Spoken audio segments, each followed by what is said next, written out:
ನಮಸ್ತೆ, ನಾನು ದೀಪಾ ನಾಗೇಶ್. ಇವತ್ತು ಮೇಕಪ್ ಅಲ್ಲಿ ತುಂಬಾನೇ ಇಂಪಾರ್ಟೆಂಟ್ ರೋಲ್ ಪ್ಲೇ ಮಾಡುವಂತ ಪ್ರೈಮರ್ ಬಗ್ಗೆ ಡಿಸ್ಕಸ್ ಮಾಡೋಣ. ಸಾಕಷ್ಟು ರೀತಿಯ ಪ್ರೈಮರ್ಸ್ ಗಳು ಅವೈಲೇಬಲ್ ಇರುತ್ತೆ, ಬಟ್ ಬೇಸಿಕಲಿ ನಾನ್ ಸಜೆಸ್ಟ್ ಮಾಡೋದು ಸಿಲಿಕಾನ್ ಬೇಸ್ಡ್ ಪ್ರೈಮರ್ ಅಂತ ಹೇಳ್ತೀವಿ. ಯಾವುದೇ ಬ್ರಾಂಡಿನ ಪ್ರೈಮರ್ ತಗೊಳ್ಳೋದಾದ್ರೂ ಜೆಲ್ ಬೇಸ್ ಅಥವಾ ಸಿಲಿಕಾನ್ ಬೇಸ್ ಪ್ರೈಮರ್ ತಗೊಂಡ್ರೆ ಮೇಕಪ್ ವೈಟ್ ಕಾಸ್ಟ್ ಆಗಲ್ಲ ಅಥವಾ ಆಕ್ಸಿಡೈಸೇಷನ್ ಕೂಡ ಆಗೋದಿಲ್ಲ. ಸೊ ಮಾಯಿಶ್ಚರೈಸೇಷನ್ ಆದ್ಮೇಲೆ ಪ್ರೈಮರ್ ಅಪ್ಲೈ ಮಾಡಿ, ಪ್ರೈಮರ್ ಆದ್ಮೇಲೆ ಕಲರ್ ಕರೆಕ್ಟರ್ ನ ಅಪ್ಲೈ ಮಾಡಬೇಕು.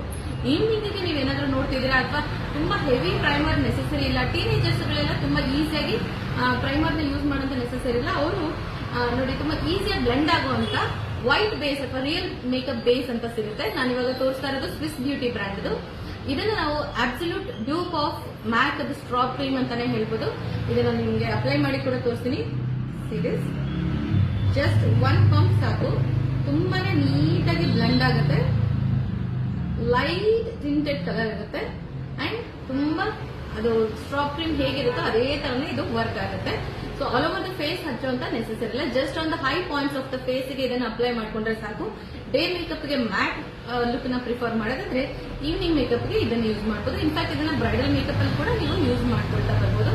ಇದನ್ನ ನೀವು ಇನ್ನೂ ಚೆನ್ನಾಗಿ ಬೆಟರ್ ಯೂಸೇಜ್ ಅಂತಂದ್ರೆ ಫೌಂಡೇಶನ್ ಕ್ರೀಮ್ ಜೊತೆ ಚೆನ್ನಾಗಿ ಬ್ಲೆಂಡ್ ಮಾಡಿ ಅಪ್ಲೈ ಮಾಡ್ಕೊಂಡಾಗ ನೋಡೋದಕ್ಕೂ ತುಂಬಾ ಚೆನ್ನಾಗಿರುತ್ತೆ, ಲಾಂಗ್ ಲಾಸ್ಟಿಂಗ್ ಆಗಿ ಕೂಡ ಇರುತ್ತೆ.